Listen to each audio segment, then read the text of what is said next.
Sveicināti, dārgie draugi! Atkal trešdienas vakars, atkal mūsu saruna, kā tas ierasts, mūsu draudzes nama augšistabā.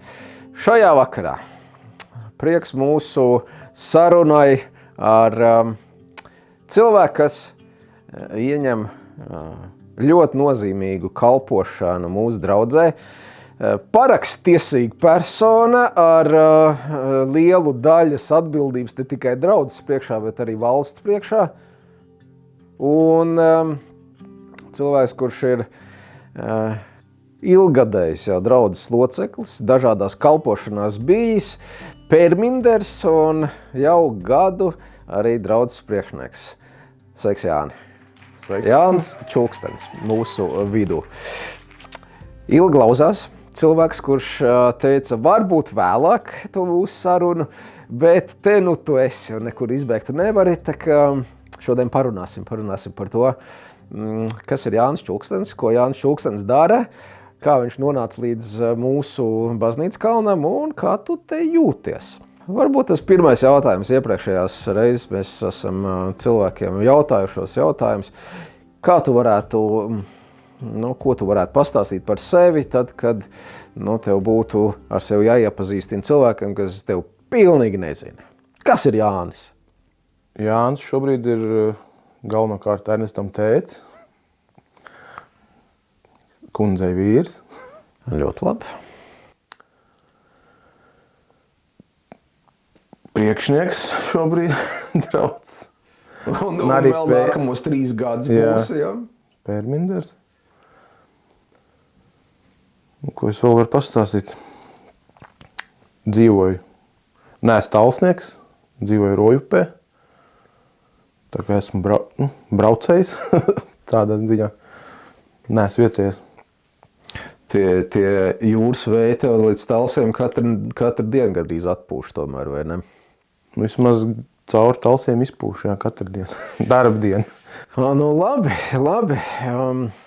Pie jūra. Vēji, saule, kā jau mēs runājam par to pūšanu, atpūš līdz talsiem, bet tā paturpinot, atskatoties atpakaļ, kā tev tie vēji aizpūt līdz ticībai, līdz baznīcai kā tādai? Ticējis man liekas, es vienmēr, kad ir kaut kas augstāks un tā kā nav varbūt bijis tas, ka jānonāk, ka es tagad neticu un tagad pēkšņi ticēšu, jo es atceros, ka es sāku kalpot kā perminders, tad man jautāja Roberts, tad arī bija arī Buzuls, viņš vai, kā tad tu nonāci līdz ticībai? Tas bija tāds, ka, man liekas, pirmo reizi man kāds tā pajautāja. Es tā sāku domāt, es sapratu, ka es taču vienmēr esmu ticējis. Vienkārši, vajadzēja sākt tā kā meklēt dziļāk to ticību, tādā ziņā. Bet es nevarētu teikt, ka es neticēju un tagad ticu. Bet tas ir ģimenes audzināšana vai tas ir kaut kādā brīdī? Nē, kaut kā bijis iekšā tas vienmēr, tā ticība. Cik gadu vecumā tu nonāci kaut kādā kristīgā vidē? Varētu būt kaut kā 12 gadu. Man mamma sāk nākt šeit 95. gadā, viņa iesvētījās. Un kur tu liks 12-gadīgi jaunieti, protams, ka ņems līdzi, neatstās mājās. Un tas bija tas brīdis, kad ienāca tā tāls draudzē.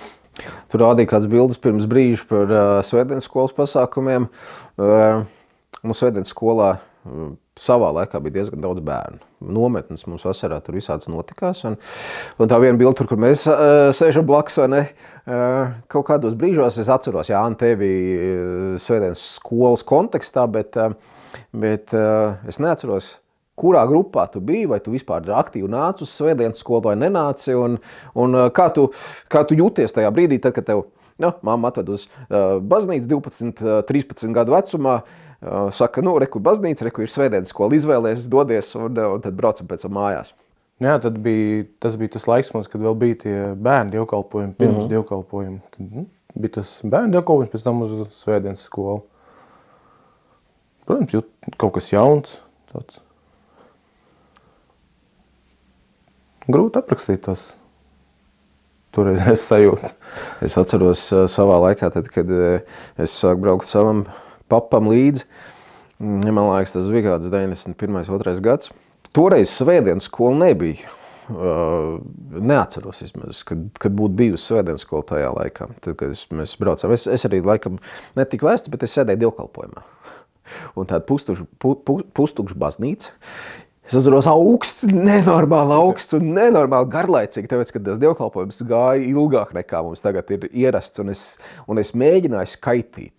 Es biju izskaitījis logos rūtis, es biju izskaitījis solus un izskaitījis tur altāra daļu, tur tas viss tie reliģi un katru to izgriezto figūriņu. To es atceros, ka es skaitīju savā laikā, kā tikko ienāca kaut kādā vidē. Bet labi, tu sāc braukt mātei līdzi uz dievkalpojumiem, kaut kāda svētdienas skola, 12 gadu vecums, un tad, kurā brīdī tev atnāk atkal tas, kad es šeit esmu var teikt, uz palikšanu. Bija kaut kāds brīdis, kur tu arī nebija vairāk klātesošas mācības un vispārējais? Bija tas brīdis, līdz es nepateikšu, kurš gads, kad mamma tā kā retāk sāk braukt, vai aizgāja uz Rojas draudz, bija, man liekas, tā laikā Šēners Raits. Un tad tas tā kā, attālinājās no tās baznīcas, bet tad pienāca kaut kāds brīdis, man liekas, 2007. Tā kā, es zināju, ka ir tā tāls baznīca, ka ir mācītais Mārs, un tad es atbraucu vienu dievkalpojumu, un es notrāpīju tieši Ziemassvētku dievkalpojumu. Un es ieju iekšā un pilnu baznīcu, un jāstāv kājās, jo viss ir pilns, un domāju, kā te viss ir gājis uz augšu. Tad no tā laika atnāca nākamajā svētdienā, ka tik traki jau nav, kad var arī apsēsties, ka tā baznīca ir tukšāka tomēr. Tur tas joks atnāca. Es katru reizi, kad es attēku, tā eglīte ir priekšā. Kaut kā sanāca notrāpīt tieši tas, kad bija pilns, domāju, jā. Jā, tas ir svētku dievkalpojumi vienmēr un labi. Un, labi, tu saki, 2007. gadā tu atnāci aptaustīties Ziemassvētkos. Kad tu iestājies draudzē? Man liekas, ka 2008. Jo es tanī gadā arī izgāju kristīts, es biju iesvēts mācība, un tad gadu tikai apmeklēju dievkalpojumus. Un tad arī iestājos. Kaut kā savaņģoja tev katrā ziņā. Jā, nonāca pie slēdziena, ka iestājās.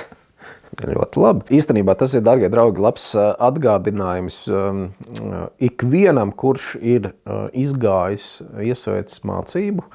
Un sekojiet Jāņa piemēram. Uzreiz iestājieties draudzē. Tie no jums, kas varbūt nedzirdat savus vārdus, nosaucam jubilāru sarakstā tajā konkrētajā nedēļā, paskatieties, vai pēc jūsu iesvētas grupas kursa nobeigumu jūs esat iestājušies draudzē. Neuztariet to par pašsaprotamu. Reklāmas paudze beigusies. Un ienākot draudzē, protams, ka tu skaties, novērtē, kas te notiek, paskaties, kādi ir cilvēki vai ne. Un tas sanāca krīzes laiks, vai ne? Tad,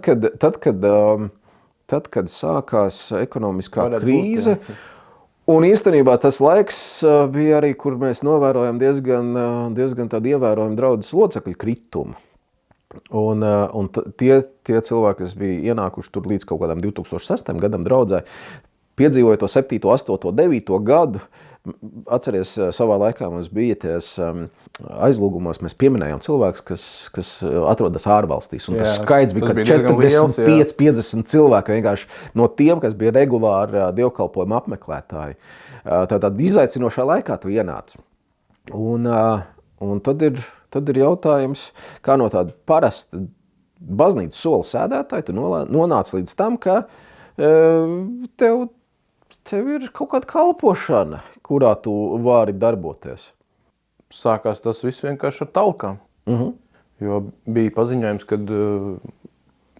ka laikam talkai vajag palīdzību. ziņojumos izskanēja, tad pirmajā reizē es neaizgāju, domāju, tanis svētdienā, domāju, tad gan jau, ka tur sanāks daudz, ko tad es tur vairs. Un nākošajā svētdienā atkal bija tas ziņojums, domāju, tad palikšu pēc to dievkalpojumu. Un tad tā kā pieteikšu. Tā mums bija tā mežā, kā brauc pēc malkas pakaļ. Tā talka, jā. Tad es otrā reizi aizgāju un nebija tur tā, ka ļoti daudz būtu. 3 solos mēs tur sanācām, jā. Tā bija tā talkās sākās tā kalpošana. Kur tu izkāp ārā no tās vienkārši svētdienas dievkalpojuma apmeklētājas status? Jā, tas viens reizes nedēļā. Un tālāk, kā tu nonāci līdz altārim? Tālāk man Oskars uzrunāja. Aha, mūsu Pērmindera vecākais. Vecākais Pērminders, jā. Viņš teica, tev uzreiz nav jāatbild, tu apdomā. Ļoti diplomātiski. Es apdomāju, pavēroju, kā tur viss notiek. Jā. Tur, es domāju, tur mācītais svēt, pārlauž hostīs, tās droši iedod vienam otram Pērminderim, tās droši paredzēts ir tās pārlaustās. Bet, tā jau nav. Tad es tā pavēroju un domāju, labi, pamēģināšu. Un pirmo reizi, kad tev sanācis, kurā gadā? Tas bija 8. Jā, tajā pašā gadā. Un te var pieminēt arī, jau 2 reizes ir, man liekas, Mareks Ignats pieminēts, gan no Edvarda puses, gan no Maks Elīnas. Elīna arī, jā. Jā, kad man pie tā pirmā kalpošana altārī arī bija ar Andi un tevi un Mareku. Jā. Mēs bijām sākumā vienā pārī. Es neatceros. Man liekas, ka tā bija tā pirmā reize, tas bija, kad bija tie jauniešu dievkalpojumi. Tas bija tas jauniešu dievkalpojums, un tā bija arī man tā pirmā kalpošanas reize. Jā. Un kādas sajūtas? Pērmindera kalpošanā pirmo reizi ar to patēnu uz rokas vai to biķeri. Satraukums, kā izdarīt pareizi, lai tur neizlej. Bet tu tā ļoti atbildīgi piegāji tajā. Atbildīgi, es sāku ar maizītēm. Tad jau pienāca klāt, jo kārtējā reize, kad vajadzēja arī ar biķeri iet. Sāc darīt, un tad jau aiziet. Tā roka piešaujās. Jā. Es zinu, ka kādiem ir saraksti izveidot par to, kas ir jāizdara pirms dievkalpojuma, cikos ir jāierodās, cikos ir svecīts jāizdedzina, cikos gaismas, cik reizes pat tornīs zvans bija jāzvan, kad mums vēl nebija elektriskais, vai ne? Tev bija saraksts? Viņš jau bija, man liekas, arī sakristējā stāvēja. Bet pēc tā arī vadījos. Jā. Zinu, ka tam pašam Robertam, man liekas, bija pašam savs blociņš ar sārakstu. Jā, ir noteikti kārtība. Un te atkal ir reklāmas pauze, dārgie draugi. Kā jūs redzat, mums ir 3 Pērmindera pāri. Ja jūs apmeklēt dievkalpojumus, vīriešu kārtas pārstāvis, dāmas, un jūs gribētu iesaistīties šajā Pērmindera kalpošanā, kas patiesībā ir tāds kārtības jautājums, kur jūs ar šo savu klātbūtni varat nodrošināt visu, lai tas dievkalpojums noritētu gludi. Jā, tur gan rūpējoties par jau to vidi dievnam pirms dievkalpojuma, arī pēc dievkalpojuma, arī dievkalpojuma laikā, tad Pērmindera vecākais mums draudzes priekšnieks un reiz arī Pērminderis Jānis, dodiet viņiem ziņu, ja jūs to vēlaties, un viņi vienmēr būs priecīgi, ka ir kādi cilvēki, kas vēl ir gatavi iesaistīties kalpošanās. Atgriežoties pie tavas kalpošanas vai pie tavas līdzdalības draudzē, pērminderēšana, bet būt par pērminderi. Tu to kalpošanu nes cauri, un tad tu saredz arī ar savu vērīgu aci, ka ir vēl kaut kādas vajadzības. Es atceros, ar tavu iniciatīvu ir sakristē izremontēta, un vēl kaut kādas lietas ir izdarītas tādas, kur vienkārši mēs ejam visi garām, bet Jānis ir tas, kas vērīgais, šito es gribu izdarīt, un šito es izdarīšu. Jā, varbūt kādam neko nemaz nejautāšu. Ļoti praktiski. Tavu kalpošana ir praktiski, vai ne? Praktiski, jā. Jo rokas aug no pareizās vietas. Galvenais jau, es domāju, ka ir kalpot, nav jau nozīmes, kādā amatā tu kalpo. Galvenais ir darboties, kalpot. Ko tu no tā iegūsti? Pievienoto vērtību, kalpošana. tas vienmēr ir, bet ja tu priekš sevis varētu tā nodefinēt, kas ir tas, ko es iegūstu no tā, ka es, remontēju sakristēju, nesu tos bluķus ārā no meža, vēl kaut ko daru, zāli pļauju. Kas ir tas iegūms priekš tevis? Es pielieku savu roku, lai palīdzētu draudzei. Lai būtu noderīgs, kaut ko arī varētu sniegt, ne tikai saņemt. Ja mēs tā ļoti dziļi ejam tajā visā iekšā, vai ne, tad Kristus savā laikā tur saka, tad ko jūs esat tiem maniem vismazākajiem darījuši, to jūs esat man darījuši, vai ne, tad kalpošana, tas, ka ne tikai draudzei, bet īstenībā Dievam, vai ne, tam kaut ko atdot atpakaļ, un reizē, ka tu jau sajūties kā tāds kaut kāda kopuma sastāvdaļa, ar to vienā brīdī tu esi roka, vienā brīdī tu esi kāja tajā organismā, vai ne, un tad tu jūties nekā nodalīts, bet kā līdzās esošs, un tā ir ļoti svarīga apziņa, kas mums ir tajā kalpošanā jāpatur. Domājot par tām talkām un visu pārējo, vienā brīdī tu atkal tiec uzrunāts. Atkal tev aicina iesaistīties vēl kaut kādā kalpošanā. Es domāju par draudzes padomi. Cik draudzes padomēs tu esi bijis? Sasaukumos. Ja nemaldos 2. 2. Šis ir 2. jā? Nē, šis ir 3. Šis ir 3. Ja skaits šīs, tad 3. Man liekas, ka 2. Un kā bija tas tavs aicinājums, kā tu saņem to aicinājumu, kurš tev uzrunāja un teica, redzu, ka tu esi pagaiši čals, tāds padomē. Man liekas, ka Mārs man aicināja. Priekšvēlēšana kampaņa arī tika izvesta. Solījumi. Nē. Jā, Mārs aicināja, kad nāktu padomē un tāds regulārs apmeklētājs. Tad arī piekrita. Grūtākais jau laikam ir, ja tev aicina teikt to jāvārdu, ja tu domā, tas atkal paņems kaut kādu laiku no manis, un tas laiks tā ir tik, cik ir. Bet, kad tu sāc darīt, tu jau esi tajā iekšā, un tu vairs pat nevarēji iedomāties, kā būtu, ja tu to nedarītu. Tas jau liekas pašsaprotam, ka, ja tu te esi, tad tu arī dari kaut ko vairāk. Citiem ir kā liela bēda, ka viņi nevar pateikt nē. Tāds pienākumu pārapzinīgs pienākumu atbildības sajūta, ka es jau nevaru pateikt nē, ja vēl mācītājs uzrunā vai draudzes priekšnieks saka, tev tur ir jādara tas vai nāc un tu esi tur, es šausmīgi negribu, bet es nevaru pateikt nē, es iešu. Tev varbūt, tas, kad vienmēr mēs varam atrast tos aizbildinājumus, kāpēc to nedarīt, bet no otras pusē, kāpēc toč nē, vai ne? Un ir labi. Un kā tu redzi to savu pieredzi tajā draudzes padomē, no pirmās dienas, no pirmā sasaukuma līdz šim, piemēram. Draudze ir droši vien, ka mainījusies arī? Draudze ir mainījusies, jā. Un reāli tas draudzes padomes laiks, ko tas tev ir devis? Tas ir devis izaugsmi, jo tad ir kaut kāda pasākuma draudz, tās pašas ganības, tāda kopā būšana. Tas dod, attīstību, iešana dziļāk sevī. Un droši vien izpratnē arī par draudzes, kas notiek, vai ne? Cik liels pūles tiek pielikts, lai varētu tā pusotru stundu tai svētdienā notika, kad ir tas dievkalpojums, kad cik daudz cilvēku ir iesaistīti, lai tas varētu notikt. Un tur jau nav tikai dievkalpojums, tur ir vēl viss kaut pasākumi.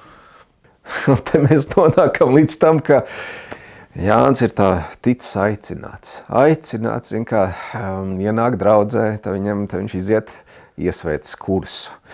Tad viņi noķer pie rokas un saka, varbūt, ka grib būt perminders, viss notiek.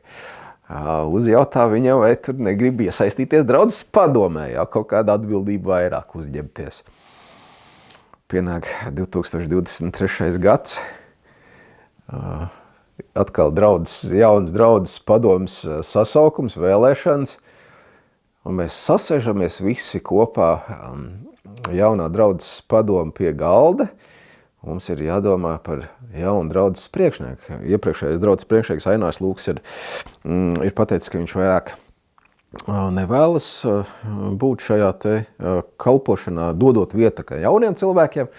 Un es atceros to brīdi, kad mēs skatāmies viens uz otru un saprotam, kurš būs tas jaunais draudzes priekšnieks, vai ne? Un tad ir tie dažādi jautājumi. Un tur bija tas pārsteigums, Jānis teica, mēs jau var būt. Turpat nebija mēģinājums tev kaut kādā pierunāt un vēl kaut ko, bet tā atbildības sajūta nostrādāja, ka tu teici, ja neviens nu tad es varētu. Jā. Nu jā, tā bija, laikam. Jā. Tā nebija pirmā reize, jo kaut kad ātrāk man uzrunāja. Vai ne? Es atceros, mēs gāja runa par to, vai vispār apsvērtu tādu domu. Un tas bija tiem, kas nebija kuriem nav tā pirmais sasaukums draudzes padomē. Un tie cilvēki īstenībā nebija daudz. 5, 6 laikam. 5 cilvēki, 5 cilvēki, kuriem tā nav pirmā draudzes padome sasaukumā. Bet tā reize, kad beidzot ir jādabūt tas draudzes priekšnieks, Jānis saka, ja neviens, tad es. Un kāds bija sajūts pateikt tos vārdus? Tad es. Uzņemties. Vai tu apzinājies, ko tu uzņemies un uz ko tu paraksties? Es apzinājos, ka tas ir nopietns lēmums. Ka tā jau gluži vairs nav malkstalka. Bet es nenožēlēju to. Ja nekāds cits, kurš tad cits, ja nes? Zelta vārdi. Zelta vārdi. Diezgan lielās kurpēs jāiekāpj. Jā. 20 gadi ir bijis mūsu draudzes priekšnieks Ainārs Lūks. Viņa laikā draudze ir arī, protams, piedzīvojis kaut kādu attīstību, piedzīvojis arī dažādas tās pašas izaicinošās situācijas, kas notiek vispārēju valstī un pasaulē, krīzes un tam līdzīgi, bet kaut kā tad mēram līkni ir gājusi, bet tā latiņa ir pacelt diezgan augstu. Kā ir iekāpt cita kurpēs, kur tas izmērs liekas varētu būt pa lielu? Varbūt tas nāk ar tādu pātrināt mācīšanos? Nāk, jābūst daudz jaunas lietas ātri. Un liels palīgs šī jautājumā ir baiba. Jo domā, ka tu jau esi kaut ko apgūst, kas ir kas. Viņi zvani, klausies, tev vajadzētu uz lauka atbalsta dienestu aiziet. Jo mums ir muižā meži, lauki. Nāk tādi pienākumi klāt, ka tev jāiet ir daudz tās dokumentācijas, dokumentu. Principā tas viss tavs darbs ir par un ap dokumentiem, saimnieciskām lietām. Un to vienā dienā patiešām iejūties nevar. Jā. Gads ir pagājis. Kā tu jūties gadu laikā? Jau labāk. Jau labāk? Tas ir labi. Jau vairāk saprot. Tas ir labi. Es domāju, vēl 3 gadu priekšā. Un nesaku ne 5, ka nav arī otrs termiņš kā draudzes priekšniekam. Un kaut kā tā, bet ir labi, ka tu neesi viens. Un ka tā apziņa, ka tu neesi viens. Jā, mēs esam komanda. Ir cilvēki apkārt. Un ka, ja kādam ir kaut kādas stiprās puses citas, tad vienkārši mēs varam viens otram kaut kādā ziņā palīdzēt. Bet ir labi izbaudīt arī to atbildības sajūtu. Ka, ir kaut kā jākā pāri sev dažādos brīžos, bet tad, kad tu kā pāri, tad tu audz uzreiz. Jā, tu pilnveido sev. par to ir tas stāsts. Un tad ir, skatoties uz tevi, man ir prieks, ka gads ir pagājis un ka Jānis joprojām ir gatavs darīt, darboties un ka tu esi. Vēl par draudzes priekšnieka kalpošanu. Tev nākas iedziļināties arī draudzes problemātikā, draudzes cilvēkos. Kādi ir tavi novērojumi par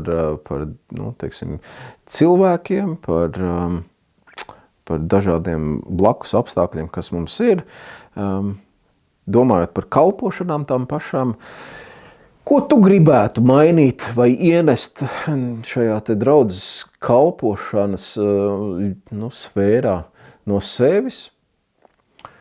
Kā tu varētu pat kaut ko varbūt pateikt cilvēkiem, kas vēl nav sevi atraduši kādā kalpošanā, kā tu viņus varētu tā motivēt? Nē, tieši tā, jāpamēģina ir savādāk, jo tu galvenais ir saņemties pamēģināt. Tad jau, kad tu sāc darīt, tad jau aiziet. Kas ir tās jomas, kurās cilvēki varētu pamēģināt? Tas pat Bermindera kalpošana vai kaut kāds sākt ar talkām, kaut ko tādu vienkāršu. Un tad jau... Kāds mums ir personālī vajadzības draudzē? Saimnieciskas vajadzības. Saimnieciskas vajadzības, dārgie draugi. Mēs tikai par to garīgo, bet tās saimnieciskās vajadzības mums arī ir. Garīgais ir svarīgs, bet arī saimnieciskais, jo mums ir samērā daudz īpašumu, kas paņem. Kas nenes naudu, bet prasa resursi. Jā. Kas mums ir jāuztur pie mūsu draudzes locekļu skaita, kas mums ir. Un tad ir tas, tev vajag izdomāt, kā tā ēka var pats sev nopelnīt naudu, par ko viņu uzturēt. Lai nav no draudzes tās finanses tik daudz. Nāk tagad pavasaras, vasaras sezona. Mums ir apkārtne. Un iespējams, ka tās nav talkas, bet mēs aicinām kādus pieteikties. To pašu zālīti nopļaut tepat tās draudzes dārzā, ap mācītāju mūžu, vēl kaut kādas lietas, kur tev pat nav jāiesaistās un jākomunicē ar citiem cilvēkiem. Savā vakarā paņem savu trimerīti un aizbrauc kaut ko stundas garumā padarbojies, vai ne? Jā, tieši tā. Tu savā laikā, kad tev ir brīvais laiks, turpināt atnākt nopļaut zāli. Vai vēl kaut kādas darbiņas? Vēl domājot par to pienesumu, vai ne? Mēs ejam iekšā varbūt tajās vajadzībās. Un zin kā, bieži vien tā neērt runāt par tām vajadzībām. Par to, ka mums kaut ko atkal vajag, atkal mēs prasam un zin kā paši īsti netiekam kaut kādā ziņā galā, bet... Dargie, mums jau tā draudze ir kopīga. Un tāpēc šis varbūt ir tāds daudz reklāmas brīžu, vai ne, un kur mēs varam pateikt, bet pirmais, par ko mēs ar Jānu varam pateikt paldies, ir, protams, ikvienam, kas ar savu finansiālu ziedojumu ir atbalstījis draudzi. Īsti nodrošinot arī tādu... tepat mūsu svētdienas skolai siltumu, draudzes namā siltumu, kur mēs pēc dievkalpojuma varam baudīt tās svētdienas pēcpusdienas sadraudzības un vispārējo, nodrošinot visas citas izmaksas, lai tās varētu nosakt. Tagad paldies jums! Paldies, jā. Jā, tas ir nenovērtējami un protams, ka jūs jau zināt, ka tas katliņš nekad nebūs pilns un tās vajadzības būs vienmēr. Tā kā, ja jums joprojām ir vieta, kurā jūs saņemat, šī te vieta, kurā jūs saņemat, tad protams, mēs bezgalīgi pateicīgi būsim, ja jūs turpināsiet ar saviem ziedojumiem, ar savām 10 tiesām, mērķi ziedojumiem arī atbalstīt turpmāk šo te visu darbību, kas notiek šeit Baznīcas kalnā. Bet domājot par draudzes nākotni. Mēs saprotam, ka šodien prasa daudz, šī diena prasa daudz, mēs, protams, darbojamies savās lietās, un pienākumi ir bez savu galu. Bet par nākotni. Kāda būtu tava vīzija par draudzi 10 gadu griezumā? Ko tu gribētu ieraudzīt šeit pēc 10 gadiem? Teikt, ka tavs trešais vai ceturtais pilnvaru termiņš kā draudzes priekšniekam būs. Ka mēs kā draudze varētu vēl pastāvēt. Ņemot vērā, ka samazinās draudzes locekļu skaits. Bet ne tikai, ka mēs varētu augt skaitziņā, bet iet dziļāk kā draudze, izprast vairāk viens otru. Tāda kopības sajūta būtu lielāka. Tagad jau arī ir. Lai mēs turpinātu attīstīties. Lai tiešām atnākot uz draudzes, ka varētu sajusties ik viens gaidīts un kā mājās, ka tā ir tā viņa vieta. Ka viņš vienmēr šeit jūtas labi, kad atnāk. Un no savas puses tad mēs esam gatavi arī kā pār tām savām komforta zonām un izkāpt no tās, lai to arī nodrošinātu. Tā kā tas ir labi. Es domāju, ka daudz līdzīgi pateiks kā tu, kad gribās, lai tā vide ir tāda, kurā mēs esam kā tāda garīgajās mājās. Izraujamies no tās nedēļas griezuma un atnākam un darbojamies. Kā prieku mēs varam šeit nākt un saņemt, uzlādēties, var teikt. Un tavu lūkšanu par tavas draudzi vai tavs novēlējums mums? Tas pats augt kā draudzei, palikt kā lai būtu tā mājas sajūta, lai mēs būtu tuvāk tagad viens otram. Es zinu, ka tev ir gana noslogot arī vispārējā darba nedēļa, protams, dēls, sieva un viss pārējais. Bet Jānis ir tas cilvēks, kurš vienmēr atradīs kaut kādā veidā laiku, lai izrautos. Un ir gatavs braukt, darīt, uzrunāt varbūt kādus citus cilvēkus, paaicināt līdzi, bet nebūs malā sēdētājs. Un tā ir tā galvenā kvalitāte, kur mēs varam arī tā kā novēlējumu paņemt. Neesi malā sēdētājs, dārgais draugs. Neesi malā sēdētājs, iesaisties. Nāc draudzēties, nāc pēc dievkalpojuma kaut vai to kafiju padzert, vai ne? Saimniece vienmēr tagad pēdējā laikā ir uztaisījuši tā, ka mums pat pusdienas nav jāmeklē pēc dievkalpojuma. Kāds mums bija marta sākumā pusdienas pēc dievkalpojuma? Brīnišķīgi. Tā kā paldies saimniecēm, Vija, super. Jā, tā ir tāda laba lieta, kas aizsākusies arī tā pēcpusdiena. Kādreiz arī bija tās draudzes pēcpusdienas, bet man liekas, ka vienreiz mēnesis. Pirms tam bija kaut kāds tāds, bet šis tāds, ka tu pēc tā dievkalpojuma var būt sadraudzībā vēl. Jo savādāk tas dievkalpojums, un tad, ātri, un baznīcas laukums ir tukšs. Jau darbiņi, jau savu aparātu, vai ne jau? Jā. Un pa pedāļiem un mājās. Jo ir tas brīdis, kad kalpo kā pērminders, ka rīts man sākās ap 7, tad, kamēr es atbraucu, parasti ir tā stunda iepriekš pirms dievkalpojuma, tad, kamēr sariktē viss, tad ir tas, ka ir tas miers, klusums, tad sāk, nāk tie 10, tad ir viss tas pasākums, un pēc tam ātri atkal noplok, un atkal ir klusums. Jā, bet tas tagad tā kā pietur ilgāk. Diezgan tā citreiz tā pat komiski liekas. Mums dievkalpojums sākās 10.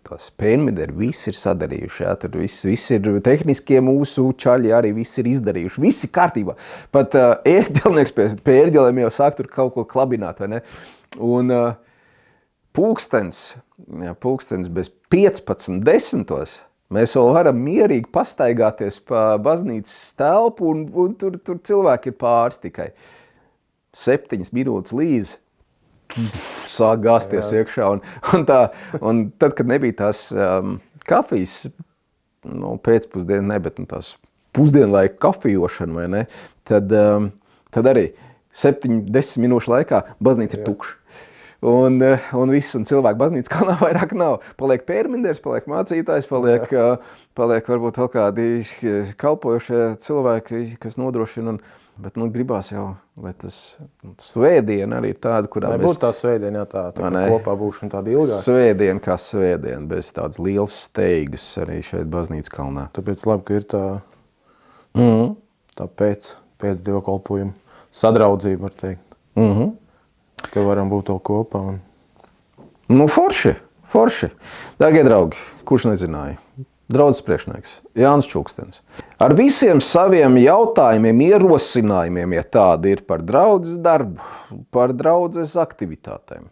Droši esat aicināti doties pie viņa, ja ir kādas patiešām lielas domas un tādas ieceres, kuras jūs saprotat, ka vajadzētu mēģināt realizēt. Jānis ir atvērts. Ja jūs zinat, kur ir naudas pods lielais, ja, kur kad finanses mēs varētu piesaistīt, Jānis būs vienkārši priecīgs. Ne, arī mazās lietās ļoti patīkam, ka nāk klāt draudzes cilvēki un saka, klausies, mēs tur pavasarī dežūrējam baznīcā, mums vajadzētu tā un tā. Tu jau varbūt neaizdomājies tik tā, ja tu neesi tur dežūrējis, ka ir tāda un tāda vajadzība. Tu atnāk un pasaka, mums vajadzētu tā un tā. Ok. Tieši tā. Jo, tie ir droši nākt un savu to ideju vai savu novērojumu vai pamācīt, kā vajadzētu labāk. Tieši tā, es domāju. Tā komunikācija droši, jo visi esam taču vienu mērķu. Tās kritikas arī, ja tā mēs varam nosaukt par kritiku, vai ne? Tā mēs arī atnāciet, pasakiet, ko jūs domājat, ka vajadzētu savādāk. Jā, droši. Atvērt cilvēku. Tā kā tā. Droši. Dārgie draugi, ar to mēs arī šovakar varētu noslēgt. Sveiciens katram jūsu mājas vietās, lai jums mierīgs šīs vakars, svētdien dievkalpojums, protams, un nākamajā trešdienā atkal tikšanās baznīcas kalnā. Paldies, Jāni, tev! Paldies tev par šo tavu jauno projektu. Jo ļoti labs, kad varam iepazīt vairāk draudzes locekļus, biedrus, ko it kā pazīstam jau gadiem, bet mēs nevarējām iedomāties, ka viņš vēl dara to un viņam patīk tas. Šis ir ļoti tiešām šo tu trāpījis aiz desmitniekā. To mēs varam paņemt arī tādā ne tikai trešdienas vakarā, bet arī kaut vai tajā pašā svētdienā pēc dievkalpojuma viens ar otru parunāties un iepazīt. Forši. Dārgie draugi, lai jums mierīgs vakars. Atā.